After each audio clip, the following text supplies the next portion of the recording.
Past perfect continuous tense কাকে বলে? অতীতে একটি নির্দিষ্ট সময় পর্যন্ত কোনো কাজ চলিতেছিল অথবা অন্য একটি কাজ সংগঠিত হওয়ার পূর্ব পর্যন্ত কাজটি চলিতেছিল। এরূপ বোঝালে ভার্বের পাস্ট পারফেক্ট কন্টিনিউয়াস টেন্স হয়। অথবা অতীতকালে কোনো কাজ কোনো বিশেষ সময়ের পূর্বে আরম্ভ হয়ে সেই সময় পর্যন্ত চলছিল, এমনটি বোঝালে ভার্বের পাস্ট পারফেক্ট কন্টিনিউয়াস টেন্স হয়।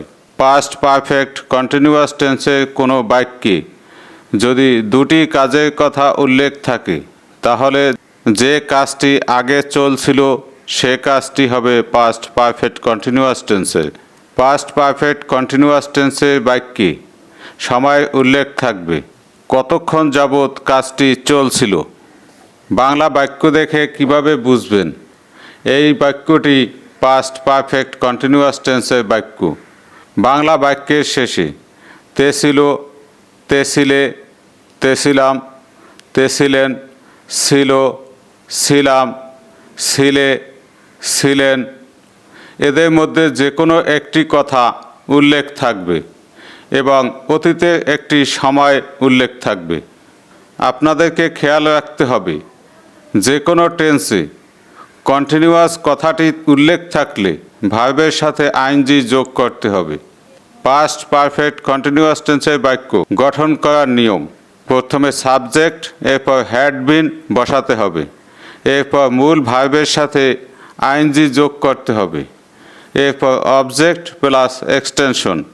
পাস্ট পারফেক্ট কন্টিনিউয়াস টেন্সের বাক্য গঠন প্রণালী: মূল ভার্বের সাথে আইএনজি যোগ করতে হয় এবং তার পূর্বে হ্যাড বিন বসাতে হয়।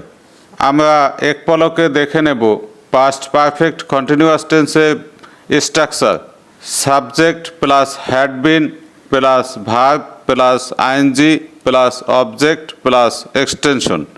এখন আমরা দেখব পাস্ট পারফেক্ট কন্টিনিউয়াস টেন্সের বাক্যগুলি কেমন হবে। ফর এক্সাম্পল, আমি গতকাল 2 ঘন্টা যাবৎ একটি বই পড়িতেছিলাম। I had been reading a book for 2 hours yesterday. আজ সকালে 2 ঘন্টা যাবৎ বৃষ্টি হইতেছিল। It had been raining for 2 hours in the morning today.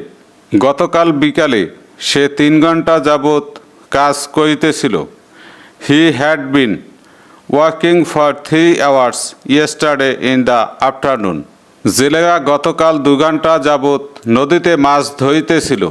The fishermen had been catching fish in the river for 2 hours yesterday. গতকাল রাতে মালিহা 1 ঘন্টা যাবৎ টেলিভিশন দেখিতেছিল। Maliha had been watching the television for an hour yesterday at night. এখানে প্রত্যেকটা বাক্যে had been কথাটি যোগ করা হয়েছে, সাবজেক্টের পরে হ্যাড বিন বসানো হয়েছে, এরপর যে ভার্ব আসে সেই ভার্বের সাথে আইএনজি যোগ করা হয়েছে। যখন আমি আসলাম তখন আলিফ একটি বই পড়িতেছিল। When I came, then Alif had been reading a book. বাবা যখন আসলো মা তখন রান্না করিতেছিল। Mother had been cooking when father came. শিক্ষক যখন আসলো ছাত্ররা তখন মাঠে খেলিতেছিল। The students had been playing in the field when the teacher came. দুলাভাই যখন আসলো আপা তখন গান গাইতেছিল। My sister had been singing a song when my brother-in-law came. চাচা যখন আসলো তানিয়া তখন গান শুনিতেছিল। Tania had been listening the music when uncle came. আমি 10 মিনিট ধরে বাজারে যাচ্ছিলাম।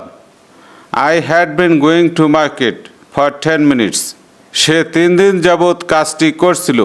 He had been doing the work for 3 days.